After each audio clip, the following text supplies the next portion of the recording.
السلام عليكم ورحمة الله وبركاته. أولياء أمور وطلاب الصف الرابع الابتدائي، إن شاء الله في الوقت اللي احنا فيه ده هنبدأ نمشي على الجدول اللي احنا كنا عاملينه، والجدول ده كان بيقول إن احنا هنذاكر أدوات تحديد الموقع في الوحدة الأولى، ودرس جمال أرضنا في الوحدة الثانية، أول درس في الوحدة الأولى أو درس في الوحدة الثانية. بالنسبة للطلاب الأونلاين أنا بخاطب الناس اللي بتحضر معايا على أرض الواقع، فعشان كده ممكن تكونوا انتوا مش فاهمين حاجة شوية، بس ما تقلقش، كده كده هنراجع المنهج كله سوا وهنراجع كل حاجة مع بعض. أول درس النهارده هنتكلم عنه هو أدوات تحديد الموقع. أدوات تحديد الموقع يعني إيه أصلا يا مستر أدوات تحديد الموقع؟ قال لك يا باشا دي الأدوات أو الحاجات اللي أنت بتستخدمها عشان تعرف مكانك فين دلوقتي، أو عشان تعرف لو أنت رايح تزور حد مكانه فين بالظبط، فهتستخدم بعض الأدوات عشان تعرف المكان. طيب أدوات تحديد الموقع منقسمة عندنا لإيه يا مستر؟ قال لك منقسمة عندنا لحاجتين، إيه هما؟ حاجة اسمها الخرايط وحاجة اسمها الصور. طبعا انت ولا فاهم يعني ايه خرايط ولا فاهم يعني ايه صور، انا كنت كل ده بشرح لامي، فاهم؟ الخريطه تعرفها ايه يا مستر؟ قال لك هي رسم توضيحي لسطح الارض او جزء منه باستخدام مجموعه من الرموز والالوان ومقياس رسم محدد. يعني ايه يا مستر الكلام ده؟ قال لك الخريطه دي عباره عن ايه؟ انت دلوقتي قاعد فاتح بقك مش فاهم الخريطه عباره عن ايه، صح؟ قال لك بص، احنا بنجيب حته ورقه وبنرسم فيها سطح الارض اللي احنا بنمشي عليها دي، تمام؟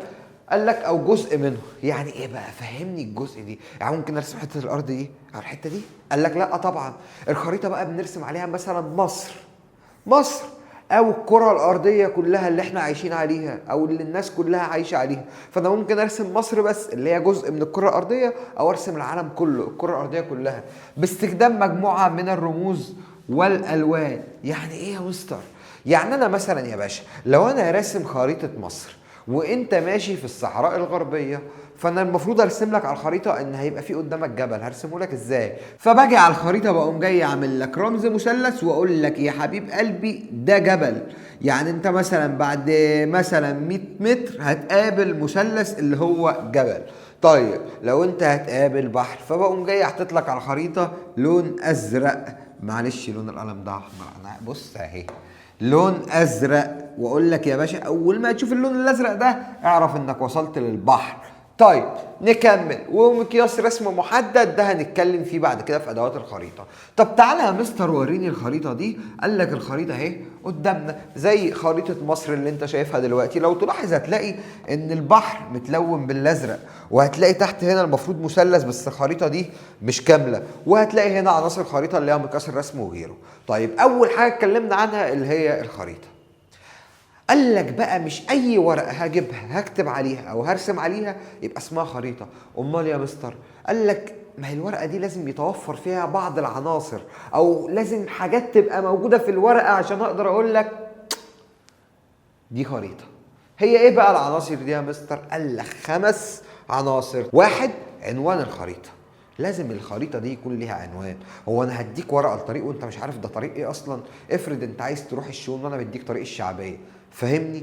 طيب تاني حاجه اسمها مفتاح الخريطه. مفتاح الخريطه ده ايه؟ هنشرح حاجه مع بعض دلوقتي، بس خليك في الاسماء الاول. يبقى عنوان الخريطه، مفتاح الخريطه، ومقياس الرسم اللي احنا لسه واخدينه في التعريف وقلت لك هفسره لك. رابع حاجة خطوط الطول ودوائر العرض، وخامس حاجة وردة البوصلة. تعالى بقى نتكلم في الكلام ده واحدة واحدة كده بس سريعا برضو، عشان ايه؟ عشان ما تتأخرش، ما انت اللي ما كنتش بتحضر مش انا. طيب قال لك اول حاجة عنوان الخريطة يا مستر، ده ايه اهميته؟ انا لسه قايل لك يشير الى الموضوع الذي تتناوله الخريطه. بيقول لك الخريطه دي يا باشا البلد بتتكلم عن ايه، او دي خريطه ايه اللي في ايدك. 2، مفتاح الخريطه، اهميته يوضح مدلول الرموز والالوان اللي موجوده على الخريطه. مش انا قلت لك ان انت ممكن هتلاقي مثلث على الخريطه، هتلاقي مثلا لون احمر، هتلاقي مثلا لون ازرق، هتلاقي مثلا يعني لون اخضر منقط كده. طيب انت هتعرف الحاجات دي كلها هي ايه منين؟ بتلاقي مربع في الجنب كده في الخريطة بيقول لك يا باشا ان المثلث اللي انت هتشوفه على الخريطة ده يبقى جبل، ويقول لك ان مثلا الازرق ده هيبقى بحر. فمفتاح الخريطة بيعرفك الرموز اللي موجودة على الخريطة دي معناها ايه. طيب 3، وردة البوصلة. قال لك وردة البوصلة بقى ليها استخدامين قدامنا هم. أول استخدام معرفة الاتجاهات الأصلية والفرعية على الخريطة. يعني إيه؟ يعني أنا لو ماشي طوالي كده فأنا كده متجه إلى ناحية الشمال، لو ماشي كده فأنا كده متجه إلى ناحية الغرب، لو كده فأنا رايح شرق، لو راجع لورا فأنا رايح ناحية الجنوب. فوردة البوصلة دي اللي بتساعدك على الخريطة، بتقول لك والله يا باشا العنوان اللي انت رايحه ده لو فوق يبقى انت كده رايح في الشمال، ولو تحت يبقى انت كده رايح في الجنوب، ولو يمين يبقى انت رايح شرق، ولو شمال يبقى انت رايح غرب. ده بيبقى شكل وردة البوصلة، ودي اسمها كده الاتجاهات الأصلية. يعني ايه الاتجاهات الأصلية؟ يعني دي الاتجاهات اللي كلنا عارفينها، قدام شمال أو فوق شمال، تحت جنوب، يمين شرق، شمال غرب. طيب ايه الاتجاهات الفرعية؟ الاتجاهات بقى اللي بين الشمال والشرق والشمال والغرب والجنوب والشرق والجنوب والغرب، بيبقى اسمه شمال شرقي او شمال غربي او جنوب شرقي او جنوب غربي. طيب بتتقرا ازاي الاتجاهات الفرعيه دي يا مستر؟ قال لك بتقرا من اللي فوق على اللي تحت. يعني شمال اهو وبقول شرقي اللي بينهم هما الاثنين، جنوب اهو وبقول شرقي اللي بينهم الاثنين، او جنوب غرب جنوب غرب. طيب الاتجاهات الاصليه، وعرفت ان انا لو طالع قدام او راجع ورا او رايح يمين او رايح شمال، هتتحرك بقى في الاتجاهات الفرعيه ازاي؟ ما هو انت يا باشا البلد ممكن تبقى رايح مش شرط تكون طالع قدام كده، ممكن تبقى رايح كده. فعشان اقول لك روح كده على الخريطه هقول لك ازاي، هقول لك اتجه ناحيه الشمال الشرقي او ناحيه الشمال الغربي او الجنوب الشرقي او الجنوب الغربي. وصلت؟ ان شاء الله وصلت. طيب 4 شبكه خطوط الطول ودوائر العرض. بص على الكره الارضيه هتلاقيها متقسمه خطوط بالطول ودوائر بالعرض قدامك اهي. دي بتساعدنا في ايه؟ قال لك معرفه موقع المكان بالنسبه لخطوط الطول ودوائر العرض. دي ليها اسم تاني وهو شبكه الاحداثيات. لحد فيكم بيتفرج دلوقتي بعد ما نخلص الحصه ما تطلعش تعمل اللي انا بقوله لك ده دلوقتي، افتح جوجل او خرائط جوجل او جوجل مابس، هتلاقي اكتب اي عنوان هتلاقي طالع لك ارقام كتيره كده. الارقام دي اللي هي في شبكه خطوط الطول ودوائر العرض. الارقام دي بتساعدك في ايه؟ تحدد المكان بدقه بالنسبه لخطوط الطول ودوائر العرض. طيب مقياس الرسم بقى. مقياس الرسم قال لك هو النسبة بين المسافة على الخريطة وما يقابلها على الطبيعة. المسافة على الخريطة واللي بيقابلها على أرض الواقع. يعني إيه؟ يعني مثلا إحنا لو جينا رسمنا الدلتا كده وقلت لك إن دي الحتة دي فيها القاهرة وهنا المحلة اللي إحنا فيها. طيب هي القاهرة قريبة من المحلة بالشكل اللي أنت شايفه ده؟ طبعا لا، طبعا لا.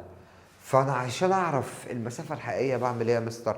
قال لك ان المسافه بتبص على مقياس الرسم اللي على الخريطه. مقياس الرسم بيبقى بنفس الشكل ده في الخريطه من تحت. فبيقول لك والله يا باشا ان الواحد سنتي على الخريطه بيساوي 100 كيلو على الطبيعه. يعني ايه؟ يعني انا لو عايز اعرف المسافه بين القاهره والمحله بجيب مسطرتي الجميله واقوم جاي حاطط الصفر مثلا عند القاهره او الصفر عند المحله، والاقي بالمسطره مثلا طلعت لي 4 سنتي. فاذا قال لي 100 كيلو فبضرب الاربعه في 100 فبتساوي عندي كام يا باشا؟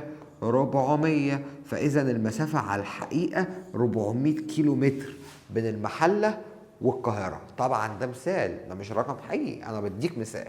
طيب ده بالنسبه لعناصر الخريطه، وقلنا ان عناصر الخريطه دي الحاجات اللي لازم تبقى موجوده في الخريطه عشان اساسا اقول عليها خريطه. تمام. طيب نكمل. مين بقى يا باشا اللي بيستخدم الخريطه اصلا؟ عرفنا يا مستر خريطه وعرفنا انها بتساعدنا نروح المكان. طيب مين بقى؟ يعني الخريطه دي مفيده لمين؟ قال لك الخريطه دي مفيده ل4 اشخاص، او هو اداك مثال على 4 اشخاص عشان تبقى الدنيا سهله معاك شويه. قال لك الفلاح اول حاجه بيستخدمها في ايه يا مستر؟ قال لك تحديد ملكيه الارض الزراعيه. الفلاح عن طريق الخريطه يقدر يعرف انهي فيهم الارض بتاعه وانهي فيهم مش الارض بتاعه. الفلاح. تاني حاجه الجيش بيستخدمها في ايه يا مستر؟ معرفة اماكن او تحديد مواقع الحرب. ما هو لو في حرب قامت فالجيش ما ينفعش يحارب في منطقة فيها سكان. ليه؟ ما هو السكان ما لهمش دعوة. يعني انا قاعد في امان الله الاقي الصاروخ او الطلقة نزلت في وسط دماغي وانا قاعد، ما ده غلط. تمام؟ فالجيش بيحدد المكان بعيد عن السكان عن طريق الخريطة. تالت حاجة السائح ده اللي هو الشخص اللي بيبقى جاي من بره يزور مثلا الاهرامات هنا في مصر. فالشخص ده طبعا ما يعرفش الاهرامات دي موجوده فين في مصر، صح ولا غلط؟ فبيقوم جاي قايل الاهرامات دي موجوده في الجيزه. يقوم جاي فتح الخريطه، طب الجيزه دي موجوده فين؟ ناحيه القاهره، ناحيه محافظه القاهره، جنب محافظه القاهره. فلما اروح الجيزه همشي كده عشان اوصل للهرم. احنا كده قلنا 3. 4 القبطان او الطيار. القبطان ده اللي بيسافر عن طريق السفينه، اللي بيبقى سايق السفينه في البحر وبياخد الناس يسافر بيهم من دوله لدوله. فهو طبعا مش عارف الدوله دي مكانها فين، ما هو مش هيبقى حافظ الدول كلها مكانها فين. تمام؟ فبيستخدم الخريطه عشان يوصل من الدوله دي للدوله دي. كذلك الطيار بقى اللي هو بيبقى سايق الطياره عشان يعرف مكان الدوله فين، او موقع الدوله دي فين وموقع الدوله دي فين، فبيستخدم برضك الخريطه. عليك نور. 5 حد بقى هو مين؟ انت عزيزي الطالب بتستخدم الخريطه في ايه؟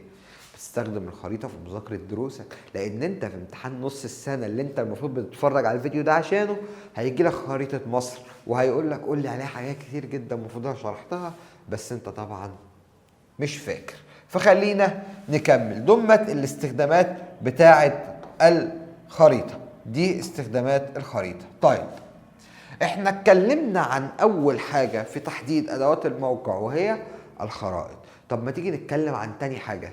هو انا يا مستر بستخدم الخرائط بس عشان احدد موقعي؟ قال لك لا. امال قال لك في حاجة كمان اسمها الصور. الصور ده يا مستر، طب الخريطة وبمشي على الطريق وبعرف شمال ولا يمين ولا اتجاهات، الصور بقى استفاد منها ايه؟ قال لك لا تستفاد منها كتير. قال لك في نوعين من الصور، في حاجة اسمها صور جوية وفي حاجة اسمها صور فضائية.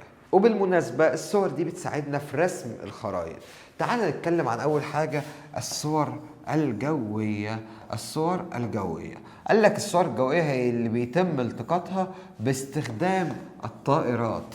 الصور الجوية دي بتتصور من السماء باستخدام الطائرات. كان الأول الطيار بيطير في الهليكوبتر دي هفهمها لك ازاي. بص فكك من الهليكوبتر لان انت هتروح مع الهليكوبتر وهتسيب الشرح. كان واحد الطياره كانت بتطير وواحد من فوق بيبدا يصور.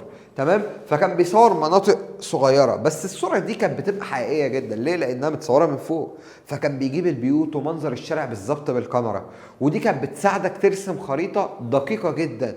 تمام؟ قال لك اهو تعطينا صور حقيقيه لسطح الارض ومعالمها مما يساعد في رسم خرائط اكثر دقه وتفصيلا. ده بالنسبه للصور الجويه. بس الصور الجويه فيها مشكله يا مستر. لو انت طالب ممتاز هتستنتج ايه المشكله دي؟ المشكله يا حبيبي هنا ان الصور الجويه او الكاميرا ما هي بتلقط مساحه صغيره بس، مش هتعرف مثلا تجيب لك المدينه كامله او المحافظه كامله. لا، هي كبرها هترصد لك منطقه، تصور لك منطقه وهتصورها لك بالعافيه كمان. طيب الصور الفضائيه قال لك الصور الفضائيه يتم التقاطها باستخدام الاقمار الصناعيه. الصور الجويه بتلتقط بواسطه الطائرات والصور الفضائيه بتلتقط بواسطه الاقمار الصناعيه. ايه القمر الصناعي ده بقى يا مستر؟ القمر الصناعي ده يا حبيب قلبي ده صاروخ بيطير بيتضرب بره كوكب الارض وبيتفرد فوق على هيئه كاميرا بيبدا يرصد حركه كوكب الارض. بستفاد منه ايه يا مستر؟ قال لك بستفاد منه ان هو بيديني صور لمساحه اكبر، بيصور مساحه كبيره، ممكن يصور دوله جنب دوله كامله جنب دوله كامله والحدود بينهم هما الاثنين. قال لك اهو تغطي مساحات اكبر ومواقع اكتر من الصور الجويه. يجي لك هنا سؤال مهم جدا يقول لك قول لي يا باشا بما تفسر أهمية الصور الجوية الفضائية؟ قال لك كلاهما يساعدنا في تحديد موقع الأماكن، وده نسبة اسم الدرس أدوات تحديد الموقع. كده احنا خلصنا أول درس في الوحدة الأولى.